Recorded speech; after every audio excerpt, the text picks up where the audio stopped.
Chanter est une activité qui implique, qui met en œuvre, en action différentes sphères de nous-mêmes, comme notre monde sensoriel, notre monde affectif, notre monde cognitif, sémantique, psychologique. Ils contiennent notre vécu, nos émotions, les perceptions, le sens qu'on attribue aux choses et les expériences que l'on porte par rapport à ces choses-là. Ce sont tous des aspects de nous qui sont bien personnels et qui ne sont connus le plus clairement, même quand ça peut rester un peu confus par nous-mêmes, autant en tant qu'être humain qu'en tant que chanteur. Je suis donc d'avis que ça demande au professeur ou au mentor une vigilance particulière parce qu'il est facile de tomber dans le piège d'interpréter un vécu, une émotion, une pensée non exprimée comme ça nous apparaît à nous.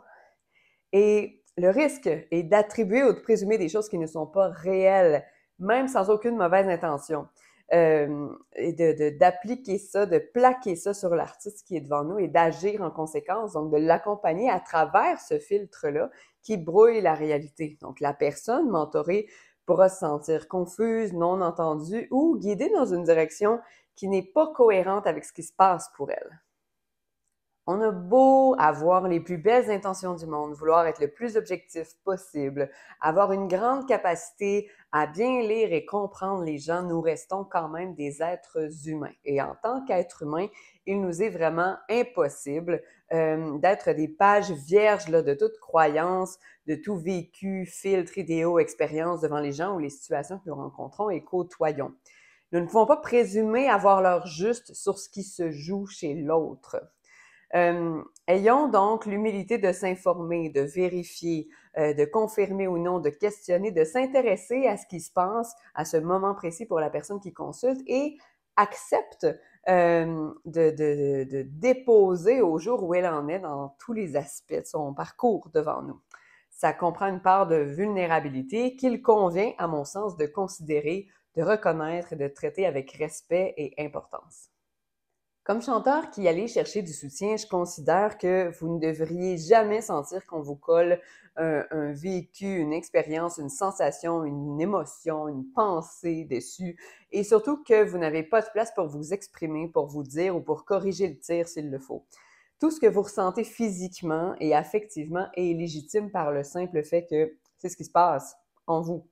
C'est ce qui est présent et accepter d'en informer la personne qui vous accompagne ne peut que rendre la démarche plus efficace et agréable parce que plus fluide. On ne peut pas accompagner ce qu'on ne connaît pas.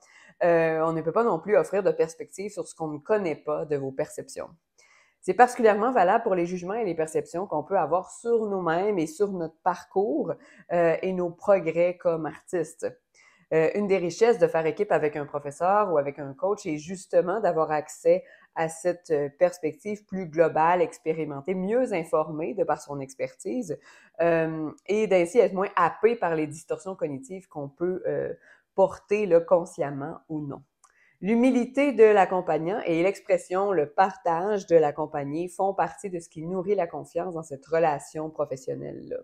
Se sentir vraiment entendu est une requête très légitime à avoir.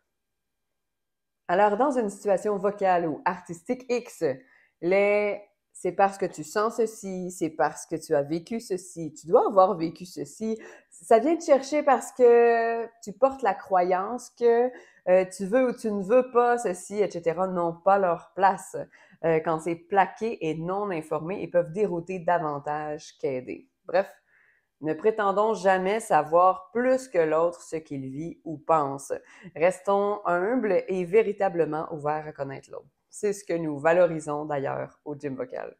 Sur ce, à bientôt.